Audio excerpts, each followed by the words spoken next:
बचपन में पढ़ा था मुहावरा, बदलता है रंगे आसमां कैसे कैसे।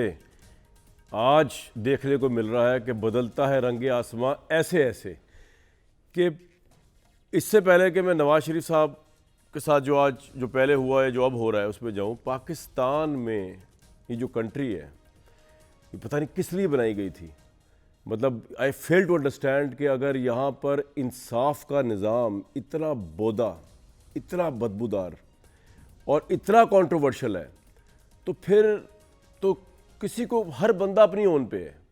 मतलब जो आपके पास, आपको ये पता है कि यहाँ पे वो इंसाफ का सिस्टम जो पहले एक शख्स को सज़ा सुनाता है, दोबारा वो इंसाफ का सिस्टम एकदम चेंज पलटा मारता है और हकायक चेंज हुए बगैर उन्हीं शवाहिद की बुनियाद पर उसी शख्स के लिए ऐसे मैदान, जेल के रास्ते खोल देता है, हवालात खोल देता है, सारा कुछ तब्दील कर देता है कि इंसान हैरान रह जाता है। यानी कि ये मुल्क इस्लाम के नाम पे बना, जिसमें सारे का सारा खुदावंद ताला ने जो ज़ोर रखा हुआ है वो ये रखा हुआ है कि इंसाफ कायम करो, मीज़ान कायम करो, उससे बाहर है ही नहीं। दुनिया के किसी पढ़े लिखे सिविलाइज्ड माशरे के अंदर ये हो ही नहीं सकता कि आपके अदालती निज़ाम और इंसाफ के ऊपर पॉलिटिशियन पे सवाल उठ सकता है, बाकी चीज़ों पे सवाल उठ सकता है, इस्टेब्लिशमेंट पे सवाल उठ सकता है, अदालती और इंसाफ के निज़ाम पे सवाल नहीं उठ सकता। इस मुल्क की, ये जो मुल्क आज फेलियर स्टेट बन रहा है, बल्कि बहुत से लोगों के नज़दीक बन चुका है, उसमें सबसे बड़ा फैक्टर जो है, यहाँ पे इंसाफ का निज़ाम नहीं है, रादर यहाँ पे डार्क जस्टिस है।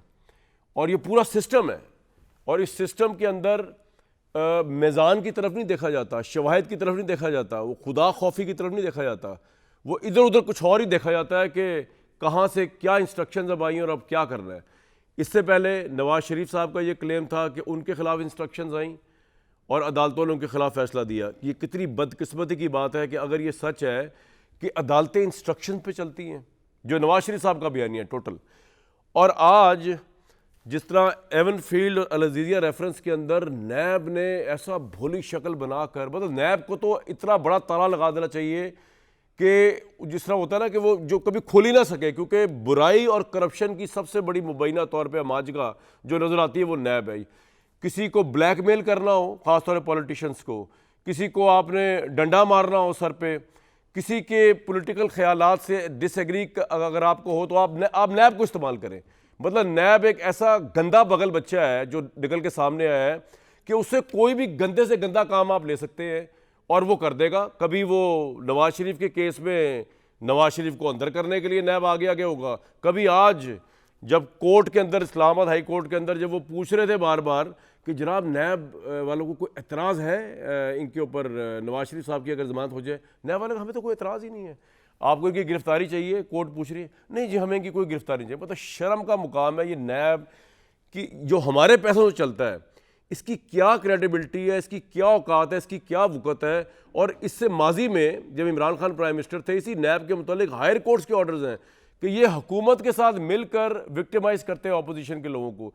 डूब मरने का और शर्म का मुकाम है। इस नैब को तो वैसी अदालतों को बंद कर देना चाहिए, इल्लीगल डिक्लेयर करके।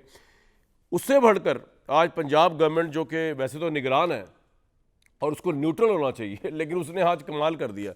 निगरान हुकूमत ने जी आज जो है वो नवाज शरीफ साहब की सज़ा मुअत्तल कर दी और वो फिर भी कह रहे हैं हम न्यूट्रल हैं। उन्होंने अल अज़ीज़िया रेफरेंस में पंजाब हुकूमत नवाज शरीफ साहब मुअत्तल की, वो न्यूट्रल है। पंजाब हुकूमत ने क्रिमिनल प्रोसीजर कोड सेक्शन 401 के तहत वैसे तो की है, लेकिन सवाल को ये पूछे कि भाई आपने क्यों की है। अगर ये है भी क्रिमिनल प्रोसीजर कि जी आप कर सकते हैं, और इससे पहले भी नवाज शरीफ साहब की हो गई थी, आपने क्यों की? आप तो निगरान है, आपका क्या ताल्लुक नून लीग से? तो पीपल्स पार्टी अगर ये कह रही है कि इस वक्त इमरान खान प्लस के लिए मैदान सज गया है, और अगर ये एतराज़ किया जाए कि मोहसिन नकवी की जो पंजाब गवर्नमेंट है उनके मुतालिक जो पीपल्स पार्टी कह रही है वो बी टीम है मियां मोहम्मद नवाज शरीफ साहब की पार्टी की, तो इसमें मुज़ाहिका क्या है? भट्टी साहब क्या कहेंगे आप? क्या कहूँ इस पे? पंजाब निगरान हुकूमत इन्ना लिल्लाहि व इन्ना इलैहि राजिऊन, नैब इन्ना लिल्लाहि व इन्ना इलैहि राजिऊन, अदालती निज़ाम इन्ना लिल्लाहि व इन्ना इलैहि राजिऊन, पूरा निज़ाम इन्ना लिल्लाहि व इन्ना इलैहि राजिऊन। एक मुझे खुशी अलबत्ता हो रही है, चंद हफ्ते पहले जस्टिस बंदयाल ने इमरान खान को गुड टू सी यू कहा था और हमने ज़मीन आसमान एक कर दी थी, आसमान सर पर उठा लिया था। हीथ्रो एयरपोर्ट पर हमारे पैसों से, उस वक्त नवाज शरीफ मफरूर और मुजरम थे, बरतानिया में पाकिस्तानी हाई कमिश्नर ने आके गुड टू सी यू का बयानिया बताया। सऊदी अरब यूएई में पाकिस्तानी सफारतखानों का good to see you, Islamabad airport पर good to see you, Lahore airport पर गुड टू सी यू, शाही किले के सब्ज़ाज़ार पर गुड टू सी यू, वफाकी हुकूमत का good to see you, Punjab हुकूमत का गुड टू सी यू, इंतज़ामिया का good to see you, police का गुड टू सी यू, जुल्म भी तो हुआ है नवाज शरीफ के साथ भाई। पूरे निज़ाम का गुड टू सी यू और नैब का गुड टू सी यू, और वो अमला जो दस्तखत कराने गया था, बायोमेट्रिक कराने गया था, उसका गुड टू सी यू। तो ये गुड टू सी यू का तो गिला हटा। दूसरी बात है, मेरा ख्याल है अब फॉर्मेलिटीज़ चंद एक हैं वो ख़त्म करें यार। इतना 60 70 80 अरब रुपया लगेगा, इतनी पूरी होगी एक्सरसाइज होगी इलेक्शन की। एक आर्डर जारी करें, मियां मोहम्मद नवाज शरीफ साहब की ताजपोशी हो चुकी है, तो उनको हलफ उठवाएं, वज़ीर आज़म बनवाएं। किस लिए हमें इस झंझट झोले में डाला हुआ है? कौन से इलेक्शन, कौन से शफाफियत, कौन सी क्रेडिबिलिटी, कौन सा सारा कुछ?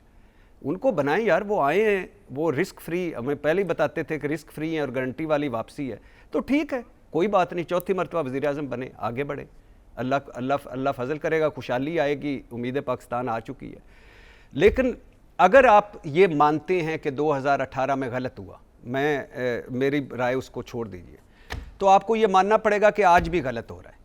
अगर ये मानते हैं कि उस वक्त अदालती निज़ाम नहीं, अगर कंप्रोमाइज साहब उस वक्त गलत हुआ नवाज शरीफ के हवाले से, तो आज अगर उनको out of the way relief मिल भी जाए, फिर तो नवाज शरीफ के साथ बैलेंस हो गया ना। तो उनसे इंसाफ हो रहा है कि पहले उनके साथ ज्यादती हो, उनसे इंसाफ हो रहा है।